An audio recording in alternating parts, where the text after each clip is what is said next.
Settlers migrating from Europe to America desired to escape the confines of English society, most notably against the hierarchy, monarchies, and religious constraints. However, American society in the early 17th century was very similar to the feudal system that they sought to leave behind. These early settlers created a hierarchical society where individuals worked on the land given to trading companies by the crown. In exchange for the right to work this land, the farmers were required to give a portion of their crops to the company. This system had many similarities to the systems in Europe at the time. Socially, early American society reflected that of Europe as well.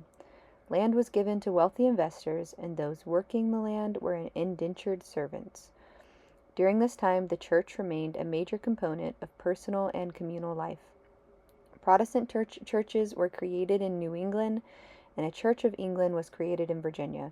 Settlers were required to pay a tax to support the official church, and church officials often had roles in government. Within early American society, there existed a social hierarchy, with aristocracy at the top and indentured servants at the bottom. Aristocracy possessed many prejudices against those they viewed less than themselves socially.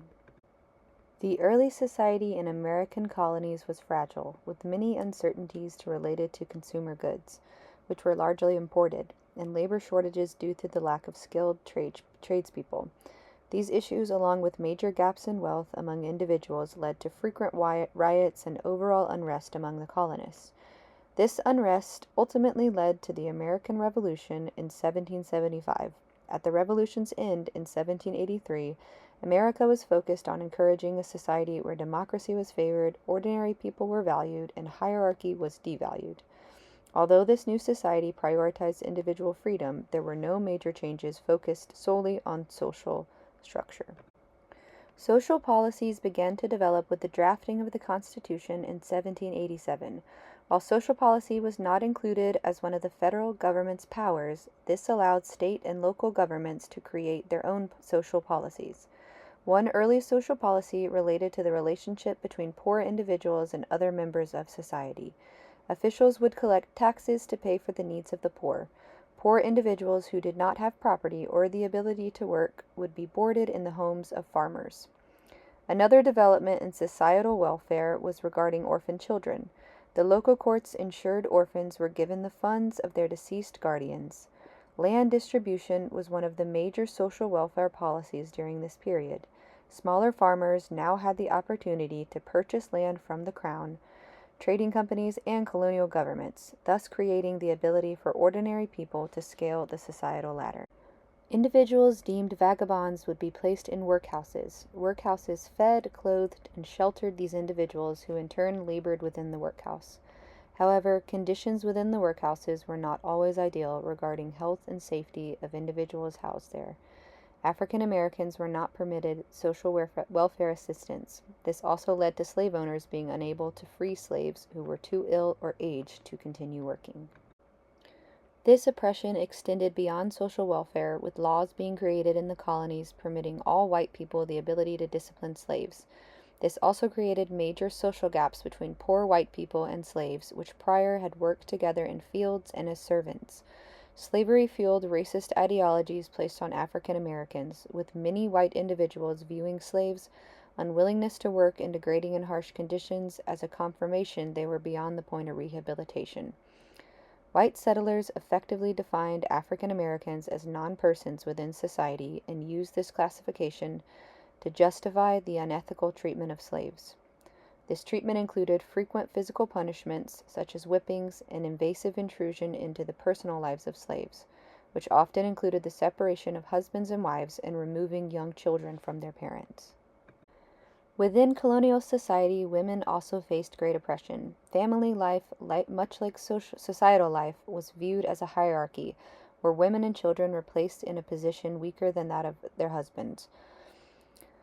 Women were viewed as inferior to males physically, morally, and intellectually. While most married women were expected to work within the home, unmarried women working outside the home were paid significantly less than men. In some instances, women in colonial America did assume economic roles, though only after their husbands died.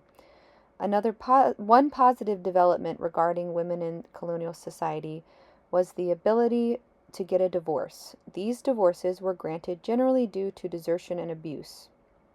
In many colonies, it was also illegal to physically abuse women and children. Native Americans in colonial America were also among oppressed individuals, which began early with the arrival of Columbus. Native tribes were permitted to keep their property, but they were required to give majority of their crops to the settlers.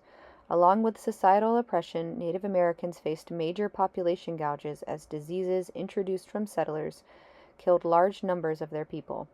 Native individuals were often viewed as heathens and unable to be reformed to fit into American society. Much like African Americans, settlers used this viewpoint as justification to extort and control the Native American population. The differences in skin color, clothing, and culture furthered the racism expressed within the colonies. Native Americans' lands continued to be invaded as more white settlers entered the colonies. Pushback did occur with tribes attempting to take back their land. However, this proved fruitless with the ongoing legislation consistently giving more support and power to the white settlers. Although early American society differed from English society, there were signs of the challenges created by adapting an agrarian society to that of an urbanized nation. One of the main setbacks regarding social reform among the colonies was the hierarchical nature of society as well as racist viewpoints. However, despite these setbacks, there was an individual named Benjamin Rush that cared about social issues such as lack of medical resources for poor people, slavery, lack of public education, tobacco and alcohol abuse, and capital punishment. These early instances of pushback from, in Rush's case, white respected members of colonial society mark the beginning of social policy change and a precursor to a stronger welfare state in America.